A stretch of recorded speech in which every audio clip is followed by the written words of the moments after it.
అదే RTV app వార్తల్ని క్షణాల్లో చదివే అవకాశం ఉంటుంది. ఒక న్యూస్ పేపర్, ఒక టెలివిజన్ ఛానల్ మీ చేతుల్లో ఎప్పుడూ ఉంటాయి. కానీ ఇప్పుడు ఎందుకు రాజకీయాల్లోకి రావాలని అనుకుంటున్నారు?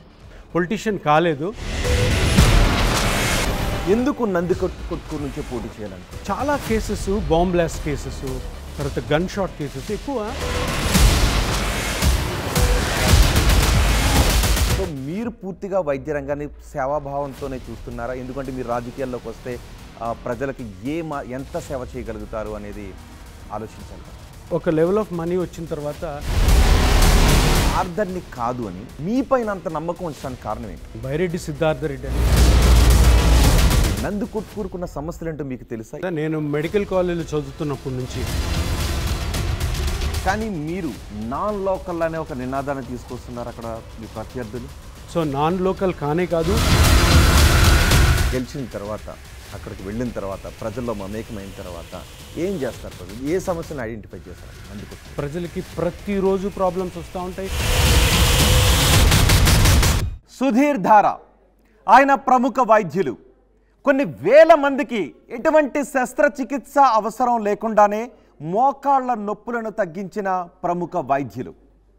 ఇప్పుడు ఆయన రాజకీయ నాయకుడు కావాలి అని అనుకుంటూ ఉన్నారు. వైసీపీ అధినేత జగన్ ఆయనకు టికెట్ను కూడా కేటాయించారు, నందికొట్కూరు టికెట్ని. ఎందుకు? ఆయన అన్ని వేల మందికి వైద్యం అందించి ఆయన డాక్టర్ వృత్తిలో సక్సెస్ఫుల్గా ముందుకు వెళ్తున్న సమయంలో ఎందుకు రాజకీయాల్లోకి రావాలి అని అనుకుంటూ ఉన్నారు. ఆయనతోనే మాట్లాడదాం. సుధీర్ ధార ప్రస్తుతం ఆర్టీవీ స్టూడియోలో ఉన్నారు మనతో పాటు. సుధీర్ ధార గారు నమస్తే అండి. నమస్కారం అండి.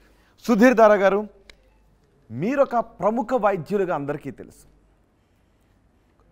ఎటువంటి శస్త్రచికిత్స లేకుండా మోకాళ్ళ నొప్పులను తగ్గించడంలో మీరు సిద్ధహస్తులు. కొన్ని వేల మందికి మీరు ఆ ప్రయోజనాన్ని చేకూర్చారు. నిజానికి మోకాళ్ళ నొప్పులు అంటే భరించలేని బాధతో ఉంటారు, ఏంటి జీవితం అనుకుంటూ ఉంటుంటారు. అలాంటి సమయంలో అలాంటి వాళ్ళకి మీరు దేవుళ్ళ కనిపించారు, సేవ చేశారు డాక్టర్గా. కానీ ఇప్పుడు ఎందుకు రాజకీయాల్లోకి రావాలని అనుకుంటున్నారు? సో జనరల్గా డాక్టర్ అనగానే మీకు అందరికీ తెలిసే ఒక విషయం ఏంటంటే, డాక్టరు పేషెంట్ యొక్క అంటే ప్రజల యొక్క సఫరింగ్ని ఫీల్ అవుతారు. నా దగ్గరికి వచ్చే ప్రతి పేషెంట్ కూడా మోకాలు నొప్పితో కానీ, నడుము నొప్పితో కానీ, స్పైన్ నొప్పితో కానీ, షోల్డర్ పెయిన్తో కానీ వస్తారు. అంటే ప్రతి ఒక్కరూ తమ బాధని చెప్పుకోవడం కోసమే మన దగ్గరికి వస్తారు. సో ఆ జర్నీలో మాకు అలవాటు అయ్యేది ఏంటంటే, డాక్టర్స్గా ప్రజల బాధల్ని అర్థం చేసుకునే ఒక లక్షణము మాలో కంటిన్యూస్గా ఇన్కల్టేట్ అయింది. ఎప్పటి నుంచి ఇది? మేము ఎంబీబీఎస్ స్టార్ట్ నుంచి అనమాట. సో ఇది ఒక స్థాయి దాటిన తర్వాత, అంటే ఇప్పుడు మనం ఎంబీబీఎస్ చేస్తాం, ఎండీ చేస్తాం, ఎండీ చేసిన తర్వాత ఏదైనా కొత్త ట్రీట్మెంట్ స్టార్ట్ చేయొచ్చు, లేదా ఉన్న ట్రీట్మెంట్నే ప్రాపర్గా చేస్తుంటాం. చేస్తున్న క్రమంలో ఒక స్టేజ్కి వచ్చి సక్సెస్ అయిన తర్వాత నెక్స్ట్ ఏంటని ఆలోచిస్తూ ఉంటాం. ఇప్పుడు నాకు 51 ఇయర్స్. 51 ఇయర్స్లో నేను ఒక 6-7 ఇయర్స్ బ్యాక్ ఒక కొత్త ట్రీట్మెంట్ని అలోపతిలో కనుక్కున్నాను. ఏంటంటే మోకాళ్ళ నొప్పులకు కానీ, షోల్డర్ పెయిన్స్కి కానీ, ఇతరత్ర జాయింట్ పెయిన్స్కి ఆపరేషన్ లేకుండా పేషెంట్ యొక్క ఓన్ బ్లడ్తోనే ఒక కొత్త ట్రీట్మెంట్ తీసుకొచ్చాను. సో అది చాలా సక్సెస్ అయింది. అది సక్సెస్ అవ్వడానికి ముఖ్యమైన కారణం ఏంటంటే, నేను ప్రజల సఫరింగ్ ఎట్లా అయితే ఒక జబ్బులోనూ ఒక ప్రాబ్లం చూస్తానో, అదేవిధంగా పేషెంట్స్ ఆపరేషన్కి వెళ్ళినప్పుడు ఆపరేషన్లోనూ ఆపరేషన్ తర్వాత కొన్ని కాంప్లికేషన్ సైడ్ ఎఫెక్ట్స్తో వాళ్ళు సఫర్ అవ్వడం చూశాను. కాబట్టి ఒక కొత్త ట్రీట్మెంట్ని కొద్దిగా రెబెలస్గా, కొద్దిగా వినూత్నంగా చేయాలని ట్రై చేశాను. సో అంటే నేను అడగాలనుకున్నది ఏంటి అంటే, ఎస్ మీరు పరిశోధనలు చేస్తున్నారు, వైద్య రంగంలో ఎన్నో పరిశోధనలు చేసి అతి చౌకగా మోకాళ్ళ నొప్పులను తగ్గిస్తూ ప్రజలకి ఆరోగ్యపరంగా ఉన్న బాధలను తొలగించాలని అనుకుంటున్నారు. మరి ఒక మంచి వైద్యుడు, మీరు రాజకీయాల్లోకి వస్తే మంచి వైద్యుడు దూరం అయిపోతాడేమో వాళ్ళకి. మీరు రాజకీయాల్లో కాకుండా వైద్య రంగంలో రీసెర్చ్లోనే ఉండొచ్చుగా, ఎందుకు రాజకీయాల్లోకి రావాలనుకుంటున్నారు? సో ఈ రీసెర్చ్ అన్నది ఇది ఎప్పుడు కూడా మెడికల్లో, అలోపతిక్ మెడిసిన్ రీసెర్చ్ కంటిన్యూస్గా నడుస్తూనే ఉంటుంది. ఈరోజు నేను కొత్తగా స్టార్ట్ చేసిన ట్రీట్మెంట్ మేబీ 10 సంవత్సరాలతో మారిపోతుంది. కానీ ఇక్కడ నా మైండ్ సెట్ ఏమైందంటే, ప్రజల యొక్క బాధల్ని ఇంకొక విధంగా కూడా మనం ట్రీట్ చేయొచ్చు. అదేంటి? పాలిటిక్స్లో ఎంటర్ అయ్యి. సో నేను కర్నూలు మెడికల్ కాలేజ్లో మెడిసిన్ చేశాను. దానికి ముందు నేను శ్రీశైలం ప్రాజెక్ట్లో మా ఫాదర్ ఇంజనీర్ కాబట్టి సున్నిపెంటలోనే స్కూలింగ్ అంతా అయింది. తర్వాత మెడికల్ కాలేజ్ కర్నూలుకి వచ్చాను. అప్పుడు కర్నూలులో నేను అనస్థీషియా జాబ్ చేస్తున్నప్పుడు మత్తు డాక్టర్, నేను మత్తు డాక్టర్ చేస్తున్నప్పుడు చాలా కేసెస్, బాంబ్ బ్లాస్ట్ కేసెస్, తర్వాత గన్ షాట్ కేసెస్ ఎక్కువ ఈ రాయలసీమలో నందికొట్కూరు ఏరియా నుంచి వచ్చేవి. అప్పుడు మా ప్రొఫెసర్స్ వీళ్ళు కూడా అనేవాళ్ళు ఏంటంటే ఈ ఏరియా బాగా వెనకబడి ఉంది అప్పుడు కాలంలో. సో నందికొట్కూరు రియల్గానే ఒక మంచి చిన్న టౌను, అక్కడున్న కాన్స్టిట్యున్సీలో కూడాను మంచి మనుషులు ఉన్నారు కానీ చాలా సఫరింగ్లో ఉన్నారు అన్నది ఒకటి నాటుకుపోయింది అప్పటి నుంచి కూడా.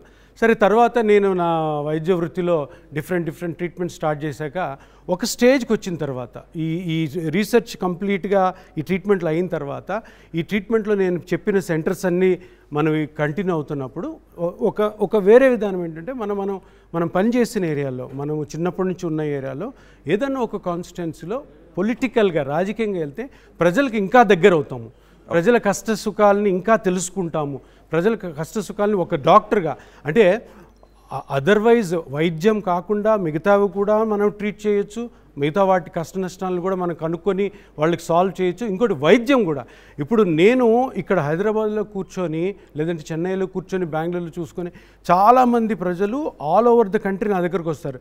అదే నాకు ఇష్టమైన నందికొట్కూరు దగ్గర ఆ ఊర్లో కానీ నేను డాక్టర్గా ఉన్నానంటే అక్కడ ఊర్లో వాళ్ళకి, అక్కడున్న మండలాల వాళ్ళకి, అక్కడున్న విలేజెస్ వాళ్ళకి అందరికి కూడా ఈ ట్రీట్మెంట్ ఇవ్వడానికి నేను ఇంకా చాలా దగ్గర అవుతానని చెప్పి ఆ ఉద్దేశంతో నందికొట్కూరు సెలెక్ట్ చేసుకోవడం జరిగింది.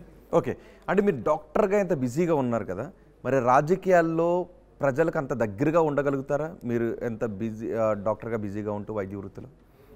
రోజు నేను దగ్గర 100 మంది పేషెంట్స్ చూస్తుంటాను. 100 మంది పేషెంట్స్ వాళ్ళ డిఫరెంట్ బాధలతో వస్తుంటారు. నేను అనుకున్నది, నేను ఇంకా పొలిటీషియన్ కాలేదు, పొలిటీషియన్ అవ్వబోయే ముందు నేను ఒక కామన్ మ్యాన్గా ఏమనుకుంటానంటే, నేను ఎప్పుడైతే ప్రజల బాధల్ని ఒక డాక్టర్గా అర్థం చేసుకోగలనో అదేవిధంగా ప్రజలకున్న డిఫరెంట్ సమస్యలు నందికొట్కూరు కాన్స్టిట్యున్సీలో డిఫరెంట్ విలేజెస్లో డిఫరెంట్ మండలాల్లో ఈజీగా నేను వాళ్ళకి కనుక్కొని వాళ్ళకి 24 hours 24/7 365 days కూడా వాళ్ళకు అందుబాటులో ఉండి కంప్లీట్గా వాళ్ళకు ఉన్న ప్రాబ్లమ్స్ని క్లియర్గా మళ్ళీ సాల్వ్ చేసి ఒక న్యూ నందికొట్కూరు అంటే నవ నందికొట్కూరుని తయారు చేసే ప్రక్రియలో అక్కడున్న లీడర్స్ కానీ మన సీఎం గారు జగన్మోహన్ రెడ్డి గారికి కానీ నేను తోడ్పడతానని నేను అనుకుంటున్నాను, అది నా నమ్మకం. ఓకే డాక్టర్ గారు, వైద్యం అనేది చాలా అంకిత భావంతో చేయాల్సినటువంటి వృత్తి, రాజకీయాలు కూడా పూర్తి సేవాభావంతో చేయాల్సినటువంటి వృత్తి. కానీ క్వశ్చన్ నేను ఎందుకు అడగాలనుకుంటున్నానంటే, ఇది కొంచెం మీ వ్యక్తిత్వానికి సంబంధించింది కూడా అవ్వచ్చు. ఈ రోజుల్లో వైద్యం పూర్తిగా వ్యాపారపరం చేసేసారు. సో మీరు పూర్తిగా వైద్య రంగాన్ని సేవాభావంతోనే చూస్తున్నారా? ఎందుకంటే మీరు రాజకీయాల్లోకి వస్తే ప్రజలకు ఎంత సేవ చేయగలుగుతారు అనేది ఆలోచించాలి కాబట్టి.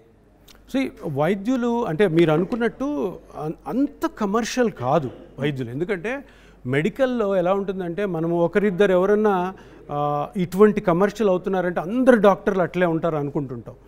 అది కరెక్టే కాదు. ఎందుకంటే సేవా దృక్పథంతో డాక్టర్లు ఎంతోమందిగా ఫ్రీగా చేయడము, ఎంతోమందికి చాలా తక్కువగా చేయడము, ఎంతోమందికి లాభం లేకుండా ట్రీట్మెంట్ చేయడం, కొన్ని 100 మంది 100 మందిలో 90 మంది అలాగే ఉంటారు. ఎవరో కొంతమంది ఇప్పుడు ఈ కార్పొరేటైజేషన్ అయిపోయిన తర్వాత అట్లా జనరల్గా ప్రజలు అట్లా అనుకోవడం కామన్. సో సేవా దృక్పథం, రాజకీయాలు అనేది పూర్తి సేవ. మీరు వైద్య వృత్తిలో ఉండి చాలా ఫేమస్ డాక్టర్గా ఉన్నారు, కొన్ని 100 మంది పేషెంట్స్ మీ దగ్గరకు వస్తారు, దాని ద్వారా ఈ కోట్ల రూపాయల ఆదాయం కూడా వస్తుంది. కానీ ప్రజా జీవితంలోకి వచ్చిన తర్వాత ఆ ఆదాయాన్ని అంతటిని వదిలేసుకోవాల్సిన పరిస్థితి రావచ్చు. సిద్ధంగానే ఉన్నారు అందుకు? తప్పకుండా సిద్ధంగా ఉన్నామండి. ఎందుకంటే ఒక లెవెల్ ఆఫ్ మనీ వచ్చిన తర్వాత జనరల్గా అంటే అది అందరిలో ఉండకపోవచ్చు. నాలో ఉన్నది ఏంటంటే, సరే 50 years అయిపోయింది, 50 yearsలో మంచిగానే సక్సెస్ అయ్యాను నేను డాక్టర్గా, మనీ వైజ్ కానీ నేమ్ వైజ్ కానీ. సో నెక్స్ట్ ఏదైనా చెయ్యాలి అంటే జనరల్గా మంచి మాడ్యూల్ ఏంటంటే ప్రజలకు సేవే. సో ప్రజలకు సేవ ఎప్పుడు చేయగలము? ఒక పొలిటీషియన్ అయితే చేయగలము. పొలిటీషియన్గా మనకు నచ్చిన ప్లేస్లో మనం దిగి ప్రాపర్గా కానీ ప్రజలకి ఏ విధమైన సెల్ఫ్లెస్గా మనకి స్వార్థం లేకుండా చేయగలను అన్న నమ్మకం ఉంది కాబట్టి ఈ టఫ్ టాస్క్ని, ఎందుకంటే నాకు చాలా పెద్ద ప్రాక్టీస్ ఉంది. నాకు హైదరాబాద్లో సెంటర్ ఉంది, చెన్నైలో ఉంది, బెంగళూరులో ఉంది, హైదరాబాద్లో ఇంకో సెంటర్ వస్తుంది, బెంగళూరులో ఇంకో సెంటర్ వస్తుంది. ఇవన్నీ కూడా వదులుకొని ఇప్పుడు రాజకీయాలు రావడానికి ముఖ్యమైన కారణాలు ప్రజల సమస్యలు నేను ఫీల్ అయ్యి ప్రజల సమస్యలు తీర్చగలను అన్న ఒక నమ్మకం ఉంది కాబట్టి నేను ఇప్పుడు రాజకీయాల్లోకి వచ్చాను. ఓకే, ఎందుకు నందికొట్కూరు నుంచే పోటీ చేయాలనుకున్నారు? నేను యాక్చువల్గా నాకు ఊహ తెలిసినప్పటి నుంచి నేను కర్నూలు జిల్లాలోనే ఉన్నాను. మా ఫాదర్ ఇంజనీర్ ఆయన. సో శ్రీశైలం ప్రాజెక్ట్లో ఆయన కెరీర్ అక్కడ స్టార్ట్ చేశారు. సున్నిపెంటలో నాకు ఊహ తెలిసింది. ఆ ఊహ తెలిసిన తర్వాత స్కూలింగ్ మొత్తం సున్నిపెంటలో అయింది. తర్వాత మెడికల్ కాలేజ్కి నేను మళ్ళీ కర్నూలు మెడికల్ కాలేజ్కి వచ్చాను. కర్నూలు మెడికల్ కాలేజ్లో ఎంబీబీఎస్ చేశాను, ఎండీ చేశాను. దాని తర్వాత కర్నూలు మెడికల్ కాలేజ్లోనే నంద్యాల డిస్టిక్లోనే నా వైఫ్ నేను పెళ్లి చేసుకున్నాను. నంద్యాల డిస్టిక్ నా వైఫ్ డాక్టర్ శ్రీలతారెడ్డి, తను చాగలమరి నుంచి. అక్కడి నుంచి తర్వాత నా ఎండీ తర్వాత ఒక 11 years ప్రాక్టీస్ కర్నూలులో చేశాను. తర్వాత ఈ ట్రీట్మెంట్ ఏదైతే చేస్తున్నానో ఈ ట్రీట్మెంట్ కోసం నేను 2011లో హైదరాబాద్ రావాల్సి వచ్చింది. సో హైదరాబాద్లో ఇప్పుడు వరకు ఉన్నాను. మళ్ళీ ఇప్పుడు నాలో ఎప్పుడైతే ఈ ట్రాన్స్ఫర్మేషన్ జరిగిందో, అంటే పాలిటిక్స్లో రావాలి, ప్రజలకు సేవ చేయాలి, ప్రజలకు సేవ చేసి ఇప్పుడు మన గౌరవ ముఖ్యమంత్రి శ్రీ వైఎస్ జగన్మోహన్ రెడ్డి గారి కొత్త నూతన పరిపాలనా విధానం నచ్చి ఆయన చేస్తున్న ఈ ఎన్నో సేవలు ఇప్పటి వరకు ఏ స్టేట్లోనూ కంట్రీలో జరగవు, అవన్నీ కూడా అబ్జర్వ్ చేసి దానికి నేను ఎక్కువ అట్రాక్ట్ అయ్యి ఇప్పుడు సేమ్ మళ్ళీ కర్నూలు డిస్టిక్లోనే నందికొట్కూరుకి. అదే అడగనుకున్నాను, రాజకీయాల్లో అట్రాక్ట్ చేసింది ఎవరు అని? జగన్మోహన్ రెడ్డినా? సో మీరు అంటే జగన్మోహన్ రెడ్డి గారు ఆయన ఐడియాలజీ కానీ ఆయన అంత చిన్న ఏజ్లో అంత ఎక్స్ట్రీమ్లీ వెరీ ఎఫెక్టివ్ పరిపాలనని ఆయన ఇచ్చినట్టు నాకున్న ఎక్స్పీరియన్స్లో నేను ఇప్పటివరకు మన రాజకీయం చూస్తున్నాము, పరిపాలన చూస్తున్నాము, డిఫరెంట్ స్టేట్స్లో ఏం జరుగుతుందో చూస్తున్నాము. ఆంధ్ర రాష్ట్రంలో కూడా పెద్ద పెద్ద లీడర్స్ ఫస్ట్ నుంచి ఉన్నారు చీఫ్ మినిస్టర్గా, వాళ్ళ సిస్టమ్ చూస్తున్నాము. అండ్ ఇంకొకటి ముఖ్యమైన విషయం ఏంటంటే ఆంధ్రప్రదేశ్ అన్నది 2013లో ఫామ్ అయిన వెరీ పూర్ స్టేట్. ఎందుకంటే సరైన వనరులు లేవు, హైదరాబాద్ డివైడ్ అయిపోయింది, ఆంధ్ర రాష్ట్రంలో అంత ఇన్కమ్స్ లేవు. అటువంటి స్టేజ్లో కూడా 2019 కూడా 2014 నుంచి స్ట్రగుల్ అవుతాయి ముఖ్యమంత్రి గారు. 2019లో ముఖ్యమంత్రి ఈ 5 yearsలోనే మళ్ళీ 5 yearsలో 2 years కోవిడ్కి వెళ్ళిపోయింది. 3 yearsలో ఆయన చేసిన రిఫార్మేషన్స్, ఆయన చేసిన ఈ నవరత్నాలు కానీ, ఆయన చేసిన గ్రామ సచివాలయాలు, తర్వాత రైతు భరోసా, తర్వాత అమ్మ ఒడి, నాడు నీడు, ఇవన్నీ కానీ మీరు అంటే నేను పాలిటిక్స్లో ఎంటర్ అవుతున్నా కాబట్టి వీటి గురించి నాకు బాగా తెలుసు, మీకు అందరూ తెలిసి ఉండకపోవచ్చు. ఎవరైతే లబ్ధిదారులు ఉన్నారో వాళ్ళందరిని అడిగితే ఇది ఎంత ఎఫెక్టివ్ పరిపాలన జగన్మోహన్ రెడ్డి గారు చేసేది, ఎంత ఇది కానీ కంటిన్యూ అయిందంటే ఆంధ్ర రాష్ట్రము మొత్తం అన్ని రాష్ట్రాలకెల్లా అత్యున్నతమైనది అవుతుంది.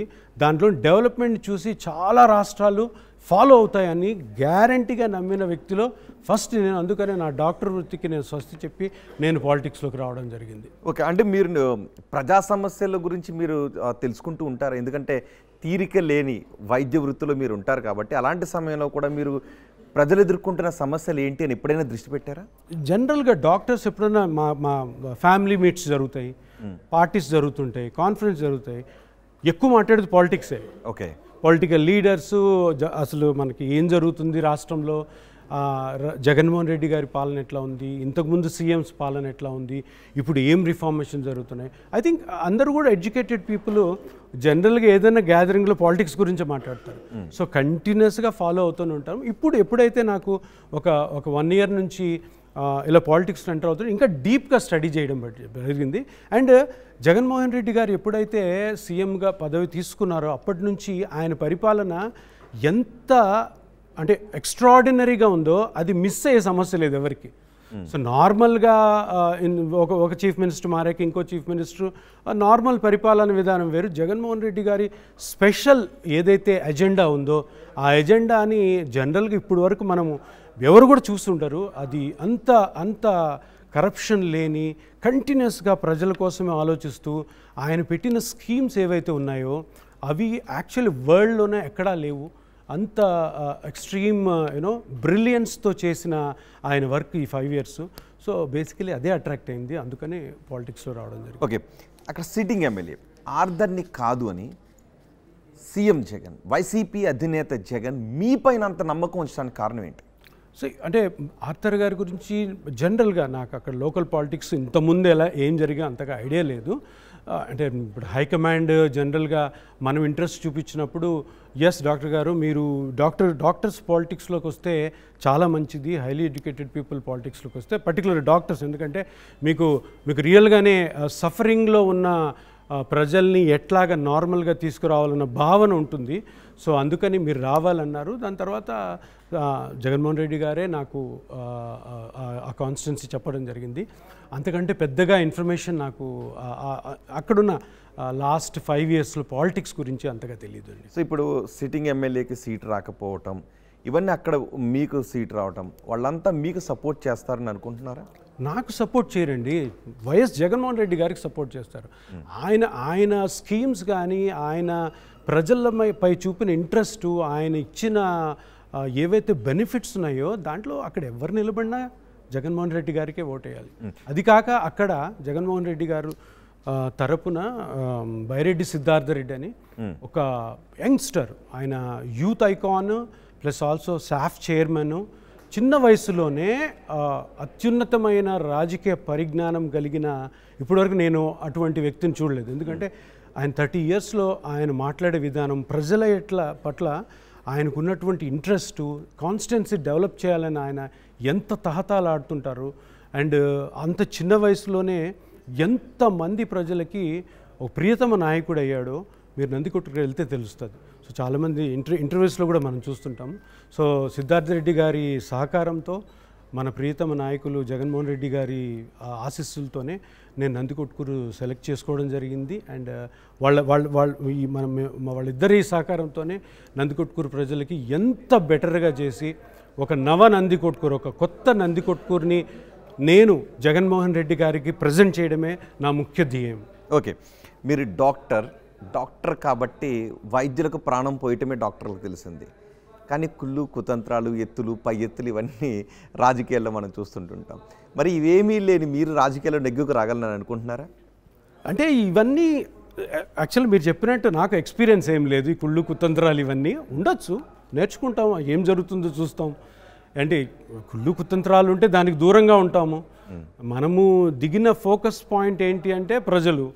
సో ఏవైతే వైఎస్ జగన్మోహన్ రెడ్డి గారు, మన ప్రియతమ నాయకులు, ప్రియతమ ముఖ్యమంత్రి, ఆయన ఏ ఆశీస్సులు ఏమున్నాయో, నెక్స్ట్ ఆశయాలు ఏమున్నాయో, ఆయన నెక్స్ట్ 5 years ఏం ప్లాన్స్ పెడతారో అవన్నీ ప్రజలకు తీసుకెళ్ళడమే మన బాధ్యత.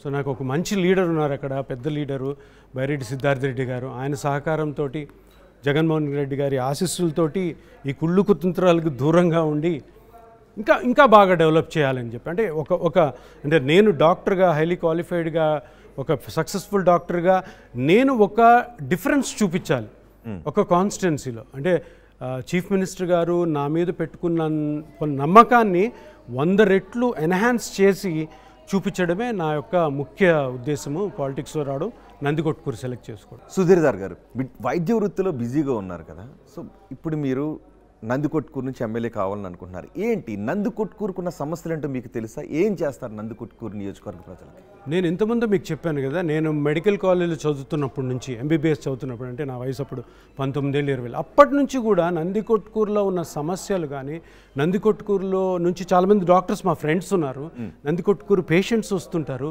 నందికొట్కూరు విజిట్ చేయడం జరిగింది.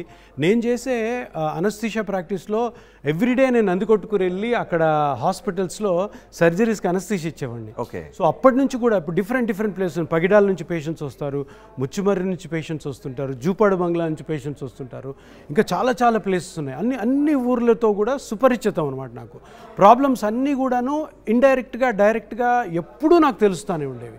ఎందుకంటే కర్నూలులో నేను నా 51 yearsలో కర్నూలులో 40 years ఉన్నాను నేను. సో 40 years కర్నూలులో, నాది ఓన్లీ 10 years హైదరాబాద్కి వచ్చాను అనమాట. సో 40 yearsలో నందికొట్కూరు ఎంత ఉంది? 25 kilometers ఉంది కర్నూలు నుంచి. సో నందికొట్కూరులో ఉన్న ప్రతి ప్రాబ్లం కూడా నాకు నా intermediate plus also MBBS days నుంచి కూడా తెలుసు. సో ఆ ప్రతి ప్రాబ్లమ్ని ఇప్పటి వరకు ఈ 2019 నుంచి ఇప్పుడు 24 వరకు జగన్మోహన్ రెడ్డి గారు చాలా డెవలప్ చేశారు. ఆయన స్కీమ్స్ ద్వారా ఇరిగేషన్ ప్రాజెక్ట్స్ తీసుకొచ్చారు, రోడ్స్ బాగు చేశారు, పిల్లలకి చదువులు కానీ, స్కూల్స్ రిఫార్మేషన్స్ కానీ, ఇంకా పోతే సచివాలయాలు and also primary health centres, health clinics ప్రతి దాంట్లో. సో చాలా డెవలప్ ఉంటాయి. కాకపోతే డెవలప్మెంట్ అన్నది ఒక సక్సెస్ కాదు. ఎవ్రీ డే డెవలప్మెంట్కి నెసెసిటీస్ వస్తూనే ఉంటాయి. ఈరోజు డెవలప్మెంట్ ఇంత అయిందంటే నెక్స్ట్ కొత్త ప్రాబ్లమ్ స్టార్ట్ అవుతాయి, అది డెవలప్మెంట్. సో డెవలప్మెంట్ ఎప్పుడూ ఆగదు, డెవలప్మెంట్ జరుగుతూనే ఉండాలి. దానికి చీఫ్ మినిస్టర్ గారు ఏ పాలసీస్ అయితే తీసుకొస్తారో, ఇప్పుడు ఈ 5 ఇయర్స్లో అయిపోయిన పాలసీస్ తోటి ఇంకా ఎన్హాన్స్ చేసి కొత్త పాలసీస్ తీసుకొస్తారని మేము ఆశిస్తున్నాము. దాంతో నందికొట్కూరు ప్రజలకి ఇప్పుడున్న జీవన ప్రమాణికం, ఈ ఇండికేటర్ ఆఫ్ లైఫ్ కంటే ఇంకా క్వాలిటీస్ పెంచాలని చెప్పి అదే ముఖ్య ఉద్దేశం. ఓకే, కానీ మీరు నాన్ లోకల్ అనే ఒక నినాదాన్ని తీసుకొస్తున్నారు అక్కడ మీ ప్రత్యర్థులు. అదే ఎవరికి తెలియదండి, ఎందుకంటే నేను హైదరాబాద్లో 10 ఇయర్స్ ఉన్నాను కాబట్టి ఒకరు కడప అన్నారు, ఒకరు వేరే డిస్ట్రిక్ట్ అన్నారు. అదేం కాదండి, నాకు ఊహ తెలిసినప్పటి నుంచి నేను కర్నూలు జిల్లాలో ఉన్నాను. నాకు ఊహ తెలిసి నేను ఎల్కేజీ స్టార్ట్ అయింది శ్రీశైలంలో, సున్నిపెంటలో. అక్కడి నుంచి స్కూలింగ్ అంతా శ్రీశైలంలో జరిగింది. దాని తర్వాత మెడికల్ కాలేజ్ ఇమీడియట్గా కర్నూలు మెడికల్ కాలేజ్కి వచ్చాను. కర్నూలు మెడికల్ కాలేజ్లోనే ఎంబీబీఎస్ ఎండీ చేశాను. ఎండీ అయిన తర్వాత కర్నూలు మెడికల్ కాలేజ్, కర్నూలు ఏరియాలోనే, కర్నూలు సిటీలో నందికొట్కూరు, ఆత్మకూరు ఈ ఏరియాలోనే నేను మత్తు వైద్యుడిగా ప్రాక్టీస్ చేశాను. దాని తర్వాత కర్నూలులోనే ఇంతకుముందు చెప్పినట్టు నా వైఫ్, నేను పెళ్లి చేసుకుంది కూడా చాగల్మరిలోనే. సో జనాలు తెలియదు, ఎందుకంటే నేను అక్కడ ప్రాక్టీస్ చేయట్లేదు కాబట్టి. మా ఫాదర్ ఇంజనీర్ కాబట్టి కొన్ని ప్లేసెస్ తిరిగాం. కానీ నా 51 ఏళ్లలో 40 సంవత్సరాలు నేను కర్నూలు జిల్లాలోనే ఉన్నాను. సో అందుకనే నాకు కర్నూలు అంటే ఇష్టము, నందికొట్కూరు అంటే ఇష్టము, అందుకనే నందికొట్కూరు. సో నాన్ లోకల్ కానే కాదు, అక్కడ ఉన్న పొలిటీషియన్స్ ఎవరైతే లోకల్గా ఉన్నారో వాళ్ళకంటే ఎక్కువ సంవత్సరాలు నేను కర్నూలు జిల్లాలోనే ఉన్నాను. కానీ అది మీకు అడ్వర్స్ ఇంపాక్ట్ చూపించే అవకాశం ఉండదా? మీరు నాన్ లోకల్ అని మీ ప్రత్యర్థులు పదే ఆ విషయాన్ని తీసుకుని రావటం. నాన్ లోకల్ కాదు కాబట్టి ఇప్పుడు నేను ఇచ్చిన ఎక్స్ప్లెనేషన్ తోటి నాన్ లోకల్ అన్నది కంప్లీట్లీ అది ఇంటూ అయిపోతుంది. కాకపోతే ఏంటంటే ఇది పాయింట్ కాదు. ఎందుకంటే ఈరోజు నేను జగన్మోహన్ రెడ్డి గారికి ఒక రిప్రజెంటేటివ్గా ఆయన చేస్తున్న మంచి పనులు, ఆయన చేస్తున్న మహోన్నతమైనటువంటి ఏదైతే ఈ పరిపాలన దక్షత ఉందో దాన్ని రిప్రజెంట్ చేయడానికి వెళ్తున్నాను. నాన్ లోకల్ అన్న విషయం తప్పు. నేను లోకలే కాబట్టి దాని గురించి అంత డిస్కషన్ అవసరం లేదు. అండ్ జగన్మోహన్ రెడ్డి గారు చేసిన కార్యక్రమాలకి ప్రజలు జగన్మోహన్ రెడ్డి గారికే మళ్ళీ పట్టం కడతారు, దాంట్లో ఎటువంటి సందేహము లేదు. భారీ మెజారిటీతో వైఎస్ఆర్సీపీ నందికొట్కూరులో గెలవబోతుంది. కానీ అక్కడ టికెట్ కోసం ప్రయత్నించి టికెట్ ఆశించి భంగపడ్డ వాళ్ళు మీకు మీ విజయానికి కృషి చేస్తారని నమ్ముతున్నారా? అదే కదా, నేను మళ్ళీ చెప్పేది ఏంటంటే ఇదంతా కూడాను జగన్మోహన్ రెడ్డి గారి సక్సెస్ స్టోరీ. జగన్మోహన్ రెడ్డి గారు ప్రజల కోసము ఎంతైతే కష్టపడ్డారో దాంట్లో ఈ లీడర్స్ కూడాను ఏదో వాళ్ళు వెళ్ళి ట్రై చేయొచ్చు, కానీ ఫైనల్గా జగన్మోహన్ రెడ్డి గారు ప్రతి అందరు లీడర్స్కి సపోర్టివ్గానే ఉంటారు. జగన్మోహన్ రెడ్డి గారిని వదిలి ఎవరు వెళ్ళరు. జగన్మోహన్ రెడ్డి గారు చెప్పిన బాటలో నడుచుకుంటారు. ప్రతి ఒక్కరు కూడా మాకు సపోర్ట్ చేస్తారని నమ్మకం ఉంది. ఆ షూరిటీ కూడా మాకు ఆల్రెడీ వచ్చేసింది కాబట్టి అటువంటి ఏ విధమైన ఇబ్బంది ఉండదు. వైద్యుడిగా మీరు ప్రజలకే చేస్తున్నటువంటి సేవ ఏంటి, మేలు ఏంటి, మీరు తీసుకొచ్చినటువంటి రీసెర్చ్ రిఫార్మ్స్? సార్ బేసికలీ నేను ఎంబీడీ అయిన తర్వాత ఎండీ నాదేంటంటే అనస్థీషియా అంటే మత్తు ఇవ్వడం అన్నట్టు. అంటే డిఫరెంట్ సర్జరీస్కి పేషెంట్కి నొప్పి లేకుండా సర్జరీ చేయించి మళ్ళీ రికవర్ చేయడం, ఇది మత్తు వైద్యం. సో మత్తు వైద్యుడిని నేను ఎండీ అందులోనే చేశాను.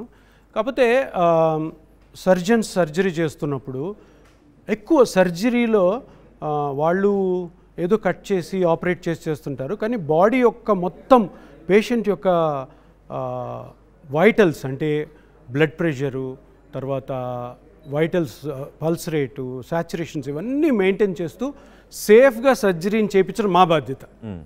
సర్జన్ ఏదో కట్ చేసేసి కొత్త పెట్టడము ఇవి చేస్తున్నారు. ఈ ప్రక్రియలో కొన్ని joint surgeries, knee joint surgery కానీ, షోల్డర్ జాయింట్ సర్జరీ కానీ, వీటికి ఆ పార్ట్ మార్పిడి చేయడము. అంటే నేను ఈ క్వశ్చన్ ఎందుకు అడిగాను అంటే, మీరు వైద్యులు, జగన్మోహన్ రెడ్డి ప్రస్తుత సీఎంగా ఉన్నారు, జగన్మోహన్ రెడ్డిని చూసే ఓటేస్తారు. కానీ స్థానికంగా ఉన్న అభ్యర్థి కూడా మాకు ఎంత అందుబాటులో ఉంటారు, మీ మీ వ్యక్తిత్వం, మీరు ఎలాంటి వారు అనేది కూడా వాళ్ళకి ఇంపార్టెంట్ కాబట్టి సో నేను ఆ దృష్టితో అడిగాను. ఒకటేంటంటే ఫస్ట్ జగన్మోహన్ రెడ్డి గారు ఆయన చేసినటువంటి ప్రజలకి ఇప్పటివరకు చేసినటువంటి మేలు. సెకండ్ ఏంటంటే ప్రతి ఒక్కరు కూడా ఒక ఎడ్యుకేటెడ్ పర్సన్ మన ఎమ్మెల్యేగా ఉంటే చాలా మంచి జరుగుతుంది. దాని మీద ఆయన డాక్టర్ అయితే ప్రజల బాధలు జాగ్రత్తగా గమనించగలరు. ఆ సింపతితో, ఆ ఎంపతితోటి ప్రజల దగ్గరికి వెళ్తారు, వాళ్ళ బాధల్ని కనుక్కొని డే నైట్ ఆయన అందుబాటులో ఉంటారు. ఒకటి ప్రజల సమస్యలే కాకుండా వైద్యంలో కూడాను ఏ రోజన్నా వెళ్ళి తలుపు కొట్టచ్చు, ఏ టైంలో అన్నా కానీ ఆయనకి ఫోన్ చేసి హెల్త్ సమస్యలు తీర్చుకోవచ్చు అన్న ఒక ఎక్స్ట్రా మైలేజ్ డాక్టర్స్కి ఉంటుంది అనమాట. సో ఆ డాక్టర్ వృత్తి నుంచి వెళ్ళిన వాళ్ళు రియల్గా కరెక్ట్గా కానీ మనము రాజకీయాల్లోకి ఎంటర్ అయ్యి ఒక ఎమ్మెల్యేగా ప్రజల కష్టసుఖాలని తెలుసుకుంటే తిరుగులేని నేత అవుతాడనమాట. దేనికన్నా అది కూడా నేను నమ్ముతున్నాను. అదే ప్యాషన్ తోటి నా ప్రాక్టీస్ కూడా నేను వదిలి ఈరోజు రాజకీయాల్లోకి ఎంటర్ అవ్వడం జరిగింది. ఓకే, మీరు నందికొట్కూరులో గెలిచిన తర్వాత, అక్కడికి వెళ్ళిన తర్వాత, ప్రజల్లో మమేకమైన తర్వాత ఏం చేస్తారు? ప్రజలకు ఏ సమస్యను ఐడెంటిఫై చేస్తారు అక్కడ నందికొట్కూరు? సో ఇప్పుడు ఈ 5 ఇయర్స్లోనే 2 ఇయర్స్ పోయిన తర్వాత 3 ఇయర్స్లోనే జగన్మోహన్ రెడ్డి గారు ఎంతో డెవలప్మెంట్ ఆల్రెడీ చేశారు. కానీ డెవలప్మెంట్ నేను ఇంతకుముందు చెప్పినప్పుడు ఇది ఎండ్ ఉండదు. ఈరోజు అయిపోయింది డెవలప్మెంట్, నందికొట్కూరు ఇంకేం చేయాల్సి ఉంటుంది. ఇది కంటిన్యూస్ ప్రాసెస్. ప్రజలకి ప్రతిరోజు ప్రాబ్లమ్స్ వస్తూ ఉంటాయి. కొత్తవి తీసుకురావాలి, కొత్త ప్లాన్స్ తీసుకురావాలి. అవి కావాల్సిన మౌలిక సదుపాయాలను ప్రాపర్గా పెట్టాలి, వాటిని మెయింటైన్ చేయాలి. దీంట్లో ఫస్ట్ ఒకటి వచ్చేసేసి వాటర్. సో వాటర్ కల్టివేషన్కి వాటర్ కావాలి, డ్రింకింగ్కి వాటర్ కావాలి. దీనికి ప్రాపర్ ప్రాజెక్ట్స్ ఉన్నాయి. కొన్ని ప్రాబ్లమ్స్ ఆ ప్రాజెక్ట్స్లో కూడా ఉన్నాయి. నేను మా ఇన్ఛార్జ్ బైరెడ్డి సిద్ధార్థ రెడ్డి గారితో కూడా నేను డీటెయిల్గా దీని గురించి డిస్కస్ చేయడం జరిగింది. ఏమేమి చేయాలో ఒక రోడ్ మ్యాప్ చేసుకున్నాము. ఆ రోడ్ మ్యాప్ చేసుకొని ఈ అగ్రికల్చర్కి వాటరు, డ్రింకింగ్ వాటరు ఎక్కడ సమస్యలు ఉన్నాయో కంప్లీట్గా రికవర్ చేయడానికి సీఎం గారితో మాట్లాడి కంప్లీట్ చేయడం. ఇది కాకుండా నెక్స్ట్ వచ్చేది ఎడ్యుకేషన్లో వరల్డ్లోనే ఇప్పటివరకు లేని రిఫార్మేషన్స్ మన వైఎస్ జగన్మోహన్ రెడ్డి గారు తీసుకొచ్చారు. ఏంటి అంటే చిన్నపిల్లల్లో చిన్న క్లాసెస్ నుంచి కూడా English medium. So English medium మనకు అందరికీ తెలుసు. ఇంగ్లీష్ మీడియం లేకపోతే నువ్వు ఇంటర్మీడియట్ తర్వాత నువ్వు ముందుకెళ్ళలేవు, జాబ్స్ రావు. ఒక ఇంటర్వ్యూలో ఇంగ్లీష్ మాట్లాడకపోతే పని కాదు, వెంటనే నీకు డిస్క్వాలిఫై అయిపోతే. అటువంటి అద్భుతమైనటువంటి ఒక మాడ్యూల్ని స్కూల్స్లో ఇంగ్లీష్ మీడియం సిబిఎస్ఈ సిలబస్ చేయడం, దీన్ని ఇంప్రూవ్ చేయాలి, దాన్ని మెయింటైన్ చేయడానికి ట్రై చేయాలి. ఇంకా కొత్త రిఫార్మేషన్స్ మన ఎడ్యుకేషన్లో తీసుకురావాలి. ఇది కాకుండా నా ఓన్ పని వైద్యం. సో వైద్యం ప్రతి మనిషికి కూడాను కొన్ని ట్రైబల్ ఏరియాస్ ఉన్నాయి ఇక్కడ నందికొట్కూరులో. ఆ ట్రైబల్ ఏరియాస్లోకి వైద్యం అంత అందడం కష్టమవుతుంటుంది. అంటే ఇప్పుడు ఉంది, కానీ అది మెయింటైన్ చేయగలగాలి. దాన్ని ఇంకా ఎన్హాన్స్ చేయాలి. ఇంకా హెల్త్ అన్నది ప్రతి మనిషికి నూకన్ కార్నర్లో ఎక్కడ మూలలో కాన్స్టిట్యున్సీలో ఉన్న ప్లేసెస్కి తీసుకెళ్ళడం నా బాధ్యత. ఎందుకంటే సీఎం గారు, నేను డాక్టర్ కాబట్టి ఆ నందికొట్కూరు నుంచి ఎటువంటి కూడాను హెల్త్ ప్రాబ్లమ్స్తో ఇష్యూస్ రాకూడదు. So health next. దాని తర్వాత ఇంకా ఎన్నో ప్రాబ్లమ్స్ ఉన్నాయి. జనరల్గా రోడ్స్ కానీ లేదా డ్రైనేజెస్ కానీ ఇవన్నీ కూడా చాలా బాగున్నాయి నందికొట్కూరులో, కానీ ఇంకా ఇంప్రూవ్ చేయాలి. నందికొట్కూరు ఇప్పుడు ఒక మున్సిపాలిటీ. దీన్ని ఏంటంటే ఒక టౌను, సిటీ లెవెల్కి తీసుకురావాలి. సో బేసికలీ అట్లా డ్రీమ్ కానీ చేయలేదనుకోండి, మనం ఏం చేయలేం. సో డ్రీమ్ ఏంటంటే దీన్ని ఇంకా బ్యూటిఫుల్ ప్లేస్గా తయారు చేయాలి, ఇంకా అందమైన ప్లేస్గా నందికొట్కూరుని, చుట్టుపక్కల ఉన్న మండలాలని, విలేజెస్ని చేయాలి. దీనికి కంప్లీట్గా మా సమన్వయకర్తతో మాట్లాడి దాన్ని సీఎం గారి దగ్గర తీసుకెళ్ళి ఏమేమి డెఫిసిట్స్ ఉన్నాయి, ఇంకా కొత్తగా ఏం చేయాలి, కొత్త పాలసీస్ ఫామ్ చేయడము, లీడర్స్ అందరినీ ఒక దగ్గరికి తీసుకెళ్ళడము, లీడర్స్తో మాట్లాడడము, లోకల్ లీడర్స్తో మాట్లాడి ఇంకా ఇంప్రూవ్ చేయడం కోసం ట్రై చేయాలి. ఒక డాక్టర్గా ఎటువంటి రిఫార్మ్స్ రావాలని అనుకుంటున్నారు? ఇంకా మనకి వైద్య రంగంలో వైద్యం ఇంకా ఎంత అందుబాటులో ప్రజలకి ఉండాల్సిన అవసరం ఉందని మీరు అనుకుంటున్నారు? ఇప్పుడు వైఎస్ రాజశేఖర రెడ్డి గారు ఆరోగ్యశ్రీ పథకం అని ఒకటి పెట్టారు. అదేంటంటే కార్పొరేట్ హాస్పిటల్స్ అన్నింటిలో కూడా ఫ్రీగా ట్రీట్మెంట్. అది కూడా వరల్డ్లో ఫస్ట్ టైం జరిగింది. అదేవిధంగా ఇప్పుడు ఉన్న హెల్త్ కేర్, ఇప్పుడు ఊర్లలో, విలేజెస్లో పిహెచ్సి మెడికల్ సెంటర్స్ ఉంటాయి. సో ఆ పిహెచ్సిని ఇంకా ఇంప్రూవ్ చేయాలి. అంటే పిహెచ్సిని ఒక చిన్న కార్పొరేట్ హాస్పిటల్గా మార్చాలి. కార్పొరేట్ హాస్పిటల్ అంటే మరీ అంతా కాదు, చిన్న చిన్న సర్జరీస్ జరగాలి, ఒక ఇంటెన్సివ్ కేర్ యూనిట్స్ ఉండాలి. ఎందుకంటే చాలామంది సడన్గా చనిపోయేది ఏంటి, యాక్సిడెంట్స్ తోటి బ్లడ్ లాస్ అయ్యి వాళ్ళు మళ్ళీ కర్నూలు వరకు ట్రాన్స్ఫర్ అయ్యే లోపల ఆ ఎమర్జెన్సీ మెడిసిన్ ఉండదు. కాబట్టి అవి పిహెచ్సి లెవెల్లోనే పెట్టాలి, అంటే ప్రైమరీ హెల్త్ సెంటర్ లెవెల్లోనే పెట్టాలి. అక్కడ ఆపరేషన్ థియేటర్స్కి ఇది ఫెసిలిటీస్ ఉండాలి, డాక్టర్స్ని అక్కడ ఎంప్లాయ్ చేయాలి. అక్కడ కొన్ని స్పెషలిస్ట్ని ఎంటర్ చేసాం అనుకోండి, ఏ పేషెంట్ కూడా ఏదైనా ఎమర్జెన్సీ వచ్చినప్పుడు ఆ ట్రాన్స్ఫర్ అయ్యే టైంలో చాలా డెత్స్ అవుతుంటాయి. అది ఆపడం కోసం తప్పకుండా నా వంతు నేను నందికొట్కూరు ప్రజలకి నేను ప్రామిస్ చేస్తున్నాను.